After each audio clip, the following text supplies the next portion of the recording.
Welcome back to another reaction video of Acharya Prashant. My second reaction, actually my third reaction video of this gentleman, very infamous in India, very celebrated, very admired. Why am I not able to break my mental patterns?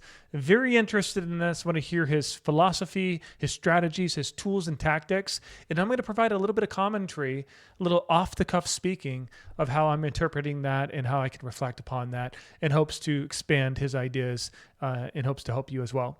If you like this video, please give it a thumbs up. Please subscribe to the channel.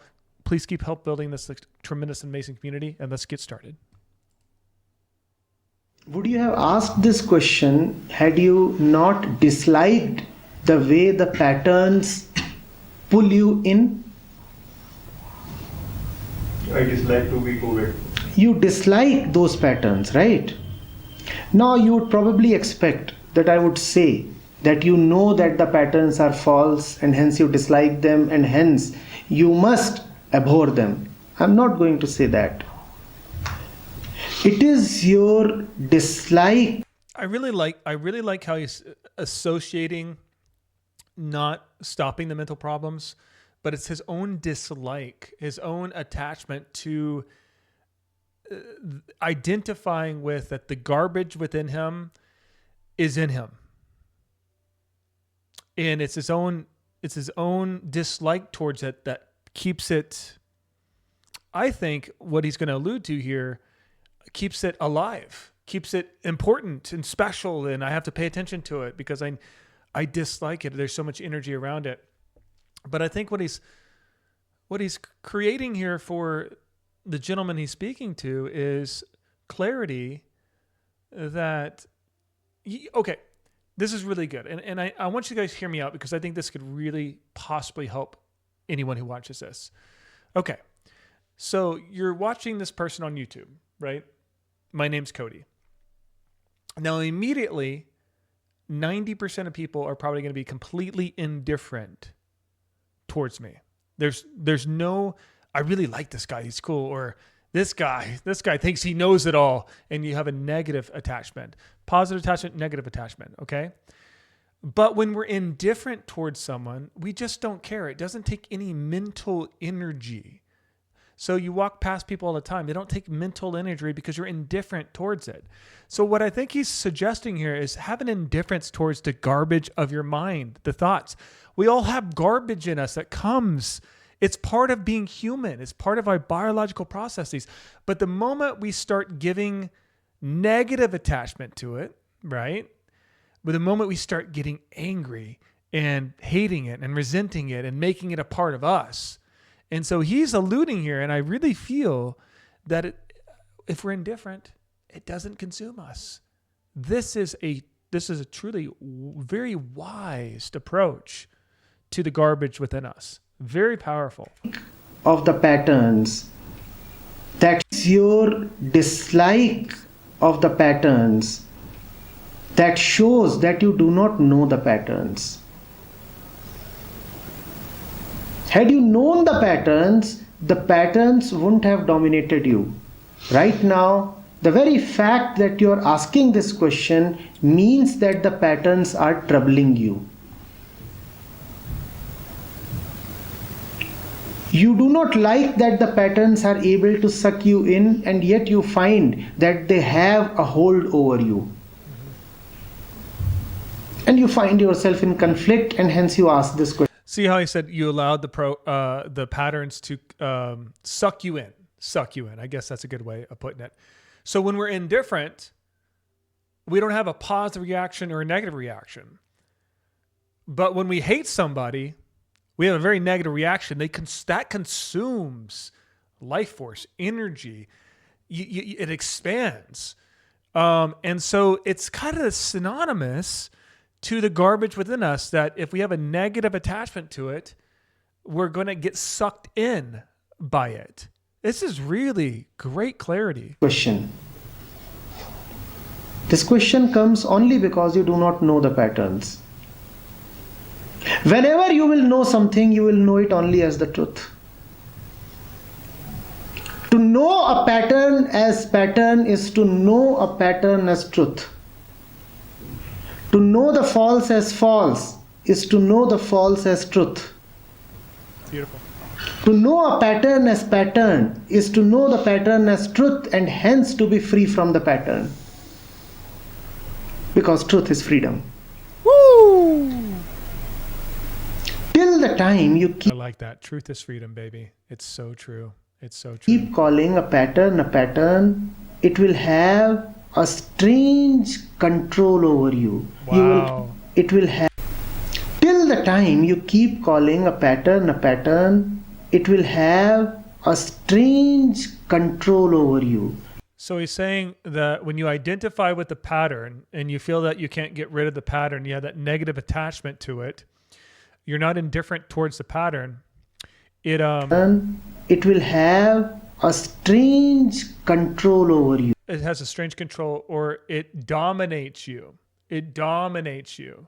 It's always present, ever potent, always there, always available. You're processing your lens of reality through that dominant pattern that you feel has grip locked you. You will, on one hand, dislike it, on the other hand, you will be pulled towards it.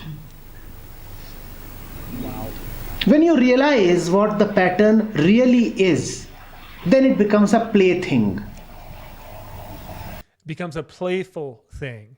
When you notice that the beast or the noise or the thing that you think is so serious right here, when you are able to see it clearly, that it's just a pattern that you've recognized to be truth, you can disassociate or detach or be indifferent towards the pattern, and it loses its grip over you. It loses its strength and it dissipates. I think that's what he's alluding to here. Very powerful stuff. So how many mental patterns do we have that we've let dominate our thoughts for a week, a day, a month, a year, years? That's always playing, and we can make it a plaything, as he says. We can realize how fooled we've been by it. And it becomes playfulness. We get back to like, oh, how silly were we to take this thing so serious? That pattern or just life itself as so serious. You know, when we're serious people, it's the opposite of happiness. People are so serious, they don't know what happiness is. But people who are playful, joyful, light, loose, carefree nature, that's playfulness. And that's what he's saying. Is it because of playfulness things? Because you recognize it with a higher awareness that it's just a pattern that you gave attention to. Now you can have fun with it. Now it is a harmless joke. Yes, you make light of it. Yeah, the pattern calls. What else will the pattern do? Yes, the magnet attracts the nails. What else will the magnet do? Now am I to shiver? I love that he says patterns attract. They're magnetic. That's really crystal clear to know how I believe our consciousness is our focal point. So we can either hyper-focus on choices and decisions that we make in the ever-present moment, or we can concentrate and put our consciousness or a hyper-focus on a pattern that doesn't serve us. And so what we do is instead of creating a reality that we want in embodying playfulness, lightness, carefree nature, you can cut this off completely because you're in that. You cannot be happy and concerned at the same time. It just doesn't work out, right? So your focus point is on raising your joy, happiness barometer. You're seeing a clear vision of your future and you already feel like it's a piece of you. And so you identify with a different archetype within you. Maybe it's someone who's more confident and charismatic and carefree, and you're using your imagination, aka your consciousness, aka your hyper focus, to fuel this with you, and that will magnetize over here to treating reality different. The reality that is here will then you'll perceive not only it differently, but the things in it differently. You attract and see things that correlate to our primary focus or conscious point. And we cannot do that when we're attached to this, when our consciousness, it's a lot harder to look at our future and envision who we want to be. It's a lot easier to look at the gutter.